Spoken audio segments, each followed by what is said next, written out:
I thought getting married sorted out the question of my sexuality once and for all.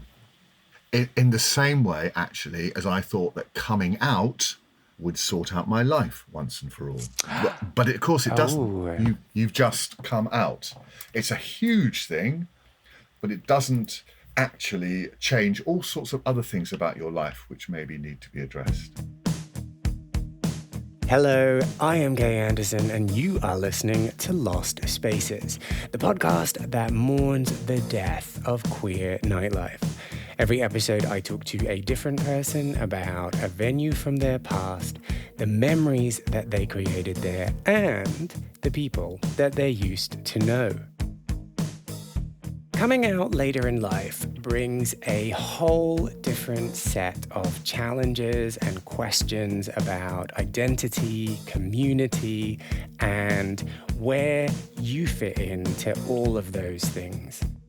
This week, I was lucky enough to sit down and talk to writer and podcaster Nicholas McInerny, who is the host of Rainbow Dads, a podcast that shares the stories of gay and bisexual dads, most of whom have come out later in life.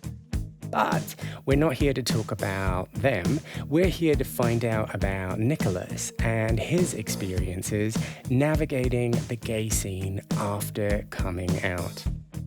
We talk all about the magic of the Burning Man Festival, which was really transformative for Nicholas, the iconic London club night XXL, where he rubbed many a hairy chest, and one of my favorite topics to discuss, embarrassing sexual encounters. Let's get into it.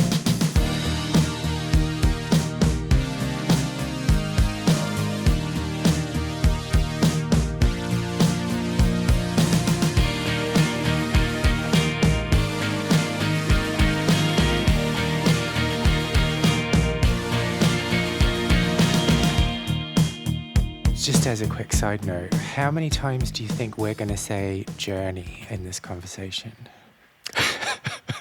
I know. Is there something else that we can say instead of journey? I don't know.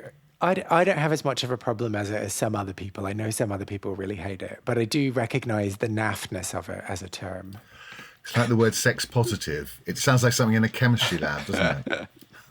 Well, I guess people are sex negative, but most people are just sex neutral, aren't they? Ooh, do you think? Why is that, do you think?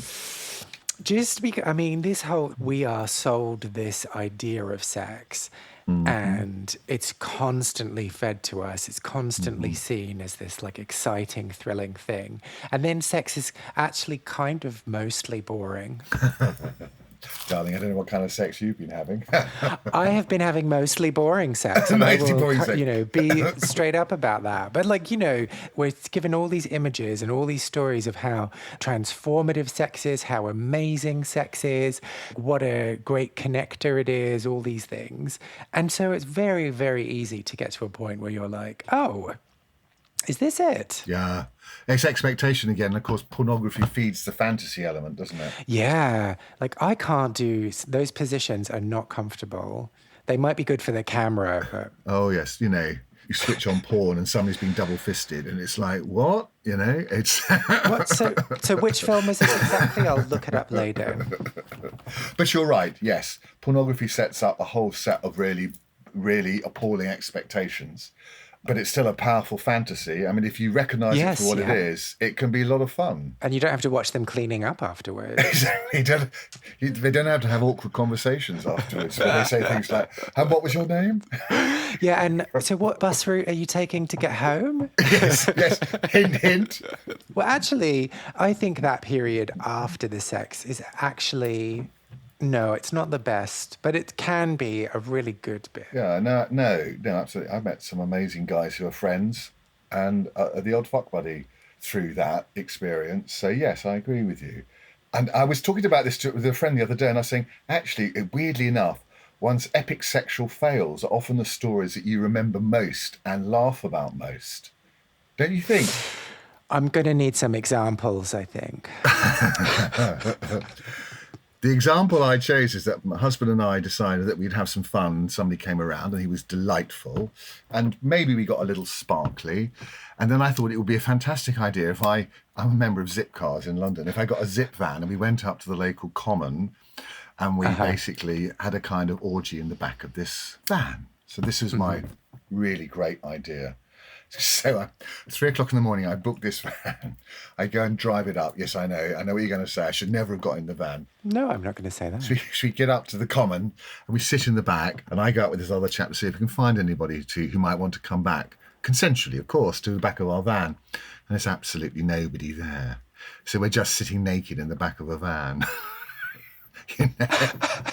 For about an hour and a half, imagining that at any moment someone's going to knock on the door and go, woof. But they never do. But so you weren't like, let's go on Grindr or let's go on Scruff. Oh, of course we do. Let's go to where the people are. Of course we do that. Of course we do that. It's a multi-tracked approach to these things. Ah, I see. Okay. Multi-funnel. Multi-track. But on that particular time, it was a classic epic fail, but very funny. And maybe you don't, at the time, you kind of see the humour, but you certainly see the humour a month down the line. I mean, that's what we joke about, you know. Remember the time when, oh my God, that was ridiculous. Remember the time when we didn't have sex? What were we thinking, you know? But surely everybody has experiences like that, don't they? Oh, yeah, absolutely. I want to ask you follow-up questions about fuck buddies, okay. All right? Or friends with, you called them friends with benefits. Friends with benefits, call them friends with benefits. I have never managed to make that a thing that works. And I think it's largely because of the conversation portion. I either start to get feelings for them, or they get feelings for me, you know, vice versa, or I realize what a terminal bore they are, and then I never want to see them again. Okay. How do you make it work? Well, I'm in a relationship. I've been with my husband for 11 years. So there's that. That gives us, you know, whatever happens in our kind of naughty moments, we always have each other to talk about it afterwards. So the conversation that you're having with me about why doesn't this happen for me would be the conversation that we would have together. And I think that it grounds us. I mean, you've got to like a good fuck buddy is somebody who comes around and you don't necessarily fuck. You might get naked and do something else. But you've got to like being with that person, haven't you? And to like goofing off and being stupid and just kind of sharing a sense of humour and perhaps an outlook on the world or whatever. And I think that is what is important. Now, you described situations where you either start to develop feelings. Is that a problem, you developing feelings for somebody? Or does that make suddenly, you know, why am I doing this? You're supposed to be questioning me. You said you weren't a therapist before. I know. You're asking, I know. Look at the way you're approaching these questions. Now, how does that make you feel? I know so many guys who seem to make it their objective to either fall in love with men who aren't available, or run from men whom they meet who start to develop feelings for them. And in that instance, it's a question of looking at yourself, I guess, and what you want. I think there's a lot of self-sabotage that goes on, don't you think?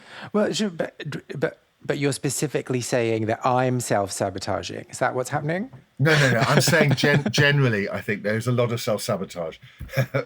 I wouldn't dream to say that. But here's the thing. I don't know. What usually happens is that somebody's had a really, really wretched, horrible experience in a relationship, and maybe they were hurt a lot. And I do absolutely understand that it's, you know, once that trust has gone or that hurt, that sense of betrayal, you know, it is a real process to get that back. Oh, yeah. And it's not like that's not the situation for me. It's just, I think it's that sometimes you consciously, either prior to or after the first time you have sex with a particular person, you categorize them and think like, oh, yeah, well, this will be this because of this, this, and this. And so you shag, marry, kill. You do the thing. Yeah. There's that thing where you're kind of processing who that person is and will be in your life. And so you categorize them as like, this is someone who could be a fuck buddy, or this is someone who I am only going to sleep with this one time and then never see again. So you make And you make then- that decision, do you? Yeah, and it's not necessarily that, like, I sit down with a checklist and tick things off and go, oh, yeah, the results of this test are fuck buddy or like friend or, it's just that your brain is constantly trying to categorize and make sense of the world, right? So it's that kind of thing where you're like, oh, yeah. That is true. Or maybe the invitation would be for you to try not to do that, because that is you trying to control. That's you trying to control your experience, isn't it? Is it control or just understand the experience? Oh, yes. Control, because you're making a decision about the nature of it, what it's going to mean to you. I just think the invitation would be to try not to do that. Allow something to happen. But it's not necessarily that I am like, this is the category I'm placing this interaction in, and I'm going to be very rigid about what that category means. It's just that, pragmatically, this is what I think it is. If I had to describe it to someone. So you're already thinking about how you're going to talk about it with somebody. No, I'm just saying to help describe what the process is in my brain. It's that kind of thing of someone said, oh, what is your relationship with such and such? That's where I would draw that information from, and that's how I would describe it. But I'm not going to go around talking about people that I'm sleeping with. That's for the other podcast. Is that the way you approach other things in your life? And maybe that it's a pattern that you have and it's part of your temperament. Sorry, I'm so much a therapist now, aren't I? Yes, I mean, you categorize everything in your life. Yeah. Like, that's how human beings make sense of the world. You look at something and you process it. But then those things can often be surprising or... Oh, sure. Yeah. Yeah. But I'm not saying that the way I categorize things is concrete and finite and there's no possibility of it changing the categorization that's been placed upon it. I'm just saying that that's how I understand my experience. So you have had experiences which you have categorized and then they've changed. Yeah, absolutely. Okay. Anyway, shall we talk about... So we were talking about your experience of, I'm using crude words, but like accepting a heterosexual track for yourself, getting married and living the heteronormative existence. Yeah. During that like period of procreating. Sorry, my language skills are obviously evading me right now. Like, had you compartmentalized your sexuality? Yes, I think I had. Okay. I think that's absolutely accurate. I think I did. I put it in a box. I put it in Pandora's box, and I tried to push it away, probably as far away as I could. And so does that mean that you weren't having sexual thoughts, or that you were clamping down on them as soon as they happened? Probably a mixture. I wasn't going out and having same-sex experiences. Uh-huh. I have other friends who were in my situation who were.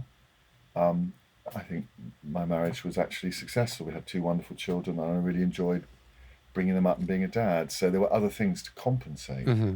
But it was clear as I grew older, particularly as the girls started to move away and to grow into adolescence, but that's true for many, many marriages. Mm-hmm. There is this moment of trying to reconnect.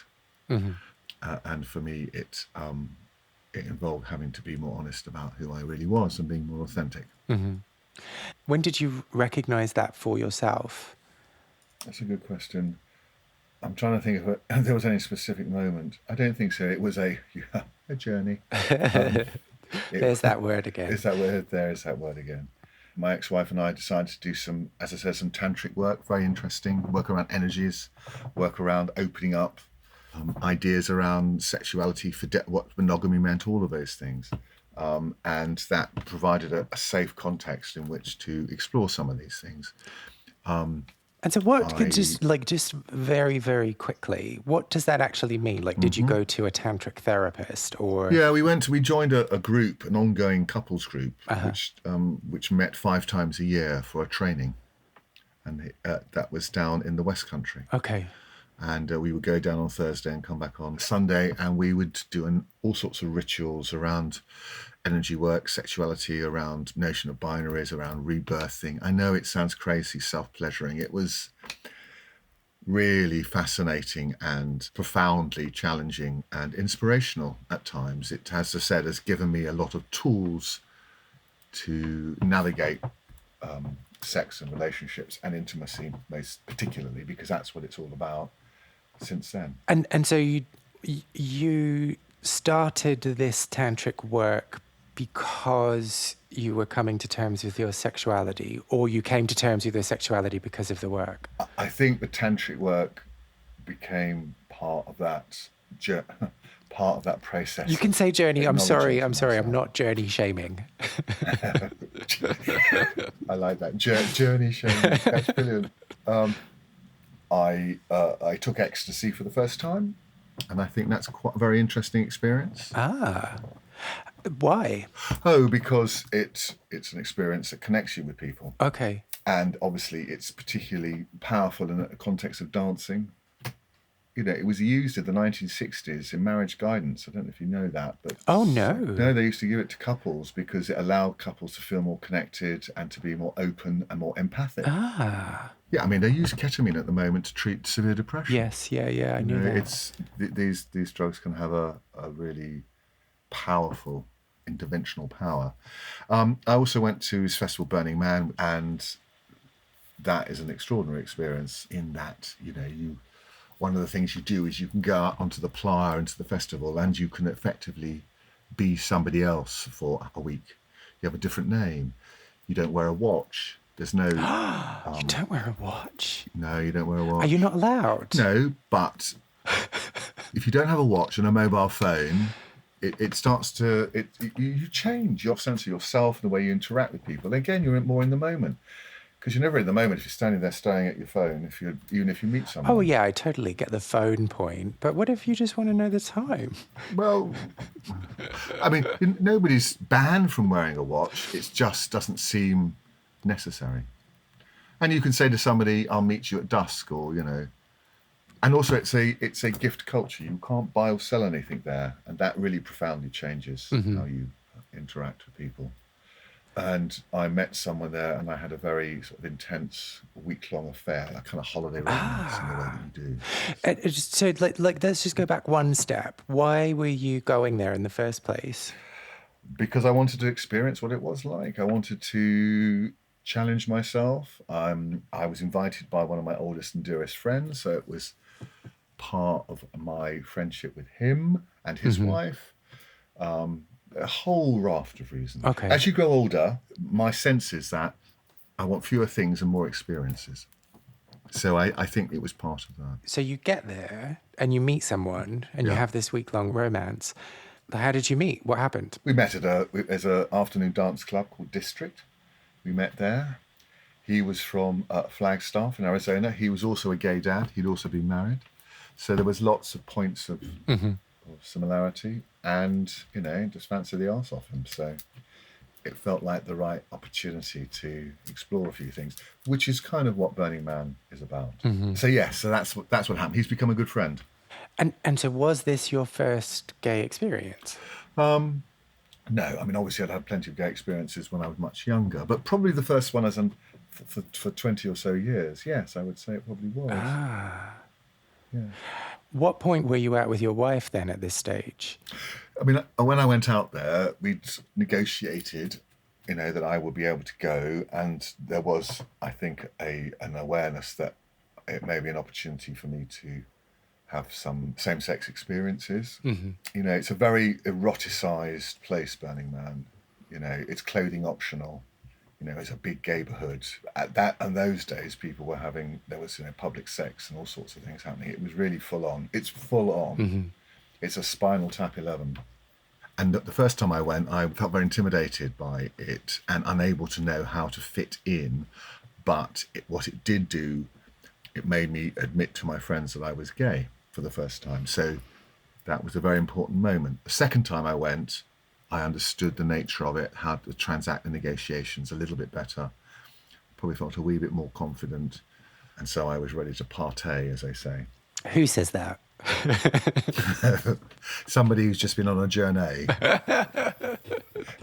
I will stay away from them. So Burning Man was important I'm about to whip it out, was important in your journey of accepting your sexuality? Yes, it was. Because of that stripping down. There's lots of sayings on the playa, the playa gives you what you need rather than what you want.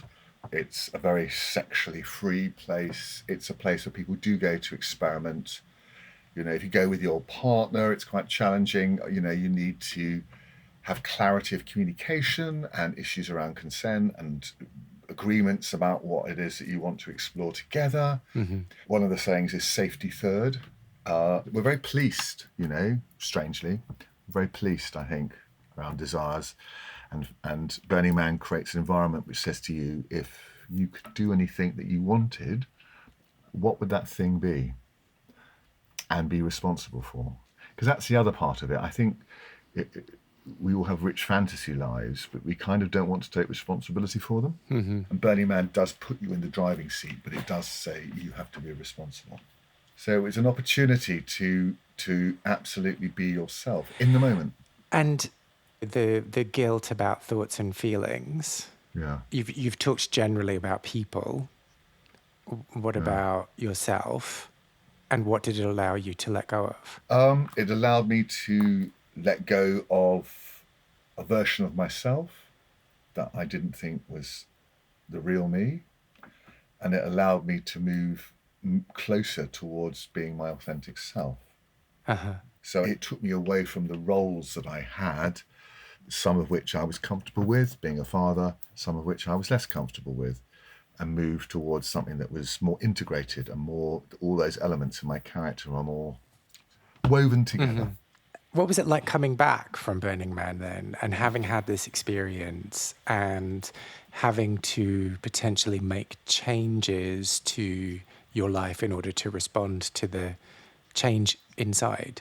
Thrilling, terrifying, necessary, all of those things, I suppose. So, of course, I fell in love with this chap that I met, and when you fall in love, you are capable of doing some really quite selfish things, I think. Mm-hmm. It's falling in love, it kind of bypasses any rational aspect. So there was that. Terrifying because obviously there are implications. What does this mean? But overwhelmingly, a sense that this was a necessary next step and that I'd opened something. I could not pretend otherwise now. I had to come out, and of course, when I told my friends, they'd all guessed anyway. You know what it's like when you tell somebody a piece of information that you think is really going to shock them, really personal, and it makes you very vulnerable, of course.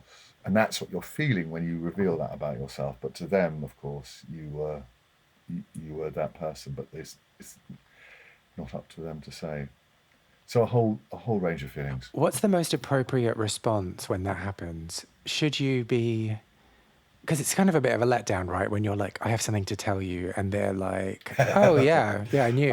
Should they be like, oh, what are you talking about? Well, what do you think? There should be a proscenium arch theatre. There should be music playing. There should be Julie Andrews coming across the back. Yeah, I think we can book her.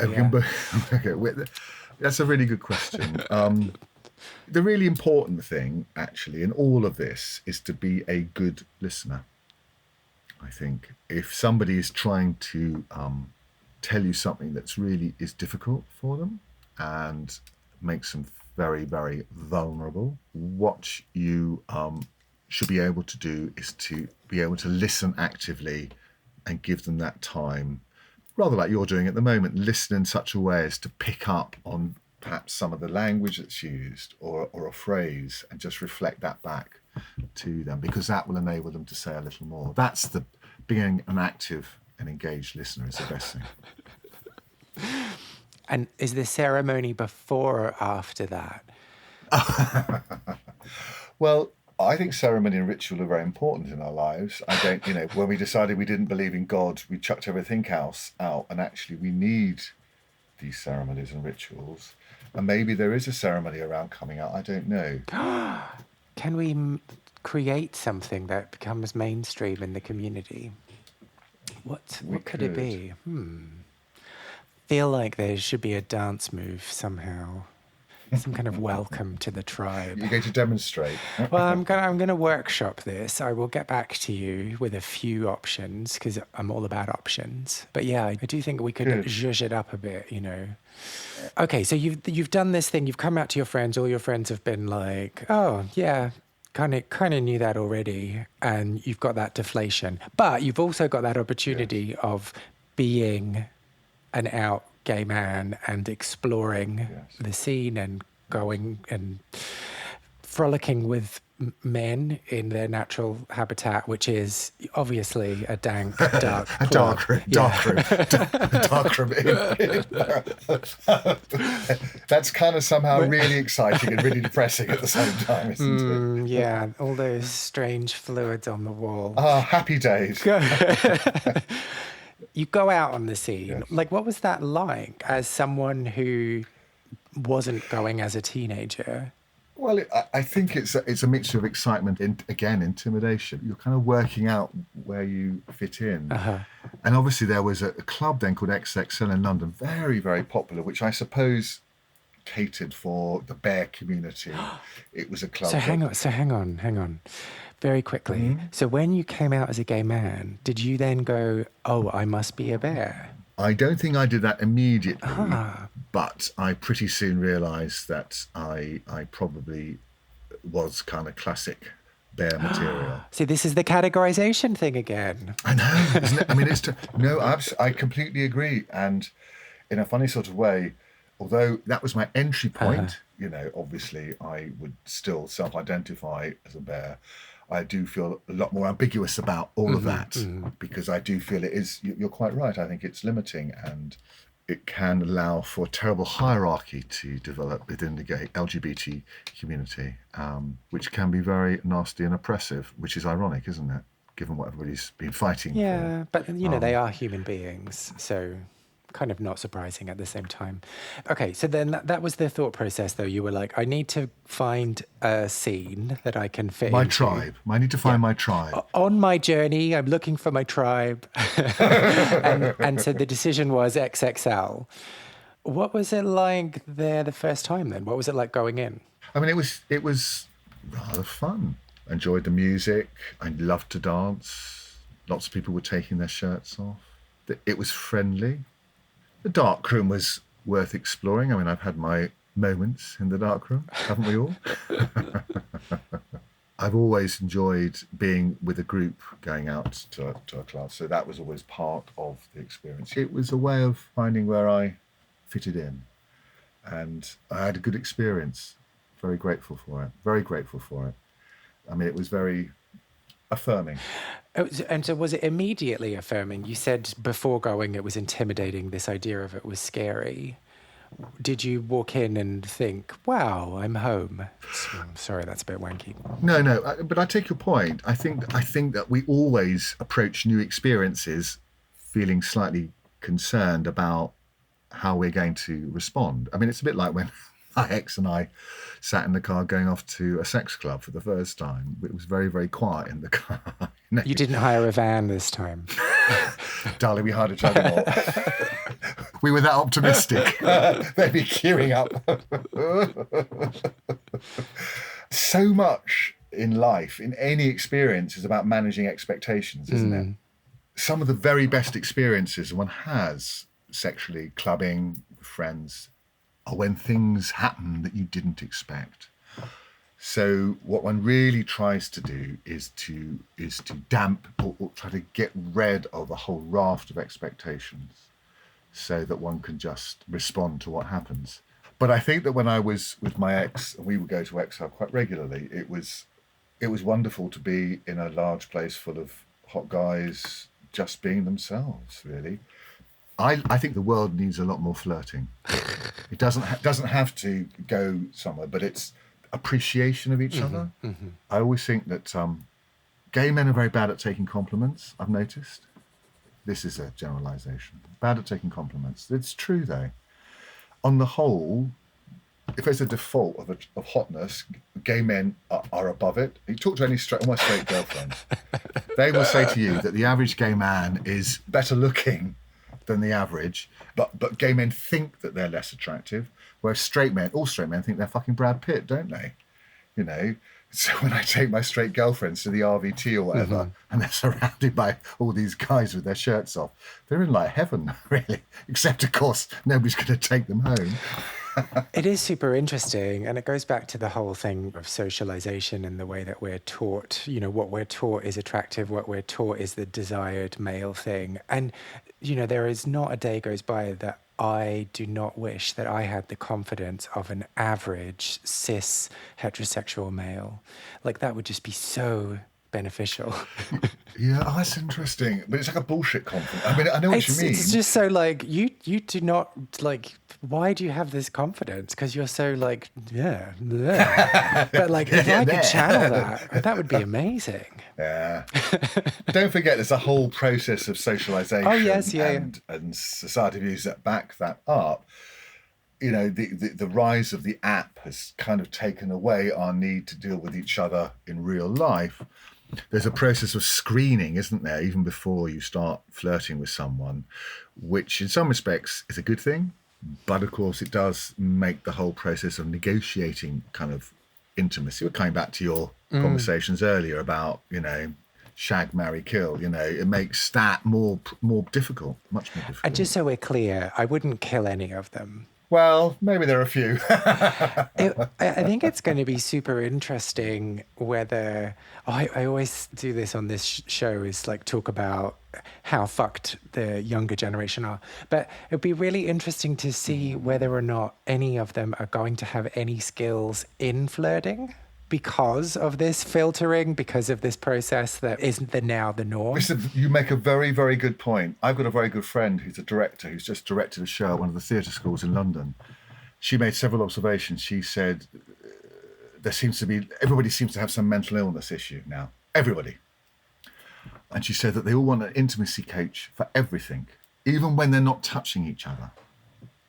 Her last comment was, they are being fucked by the pandemic. I think the pandemic has been such a traumatic experience for younger people in particular. It's created all sorts of issues around intimacy and consent. Now, the consent thing's important, obviously, but the whole issue around consent has kind of veered into this weird new puritanism. My experience of being in a gay club is that guys do grab my arse or want to rub your chest or something. I feel I am sufficiently strong enough to deal with somebody's advances that I don't want. And undoubtedly people have tried to stick their hand down my trousers or something when I've been like, no. But I do think these are good skills for us to have, because we're going to need them. Yeah, but I wouldn't allow it to spoil my evening. So first of all, I think everyone has always had a mental health problem. We just have language and less stigma in order to discuss it more now. And so that's why it seems as though everyone's got a mental health problem. The other thing is, I find it easy to say no to people, but I am also a tall, white, cisgendered man, and who's never experienced anything traumatic in terms of a violation of my personal space. So I recognize that I am very privileged there. I don't have the same experiences as other people. And I get what you're saying. So I'm not trying to like completely shoot it down, but no, it's a good conversation to have, and it's a good conversation to have because it's about difficult things. And at the moment it feels like we're trying to avoid having these conversations because people are worried about saying the wrong thing. I think issues around consent are fascinating. Our sense of our own desire about, you know, the whole gay roles of domination, submission, playing with power is so deeply nuanced. Yeah. Right. Okay. So, XXL. You went to XXL. The final question before we the final question before we get to the final question. How do you feel about shirtless bodies on a dance floor rubbing up against each other? Are you pro or against? Deeply for it. Oh, I just think it's gross. Anyway, that's a me thing, that's not a you thing. So let's then close out the conversation. You went to XXL, you went and you experienced... there's no way of talking about it without sounding really wanky and highfalutin. You experienced that shared community, you embodied your gayness in that space. Now I'm just ramping it up. What did that space teach you about yourself? Well, the single most important thing is acceptance. There's nothing wrong with me. I'm not a pervert. Well, I am, but I'm not that kind of pervert, you know. I own my sluttishness rather than have you decide that I am that thing. Community. I mean, you know, there is a tribal thing there, and there's some really lovely, interesting guys. Interesting, using that word again, journey. Whenever you meet someone from the LGBTQ community, there's always a little bit of we're coming out all the time, aren't we? So the stories that we tell each other, ones that we can learn from, all of those things came out of XXL. Perhaps not immediately, but gradually. But chief is acceptance, self-acceptance and acceptance of others. It's been as important a part of my embracing my gay identity as any of the kind of explorations of actual sexuality. And I'm very grateful for it. Do you have any memories of XXL or clubbing from your own queer scene that you want to share? Well, if you do, I would love to hear from you. I want to create the biggest online record of people's memories and stories of queer clubbing. Go to lostspacespodcast.com and find the section Share a Lost Space and tell me all about what it is you got up to. You can also reach out to me on Facebook, Instagram, and Twitter, where my handle is Lost Spaces Pod. Find out more about Nicholas by following him on Twitter, where his handle is nmcinerny, nmcinerny, or listen to the Rainbow Dads podcast wherever you stream podcasts. If you enjoyed this episode, I would really appreciate if you subscribed, left a review on your podcast platform, or just told people who you think might be interested in giving it a little listen too. I am Kay Anderson, and you have been listening to Lost Spaces.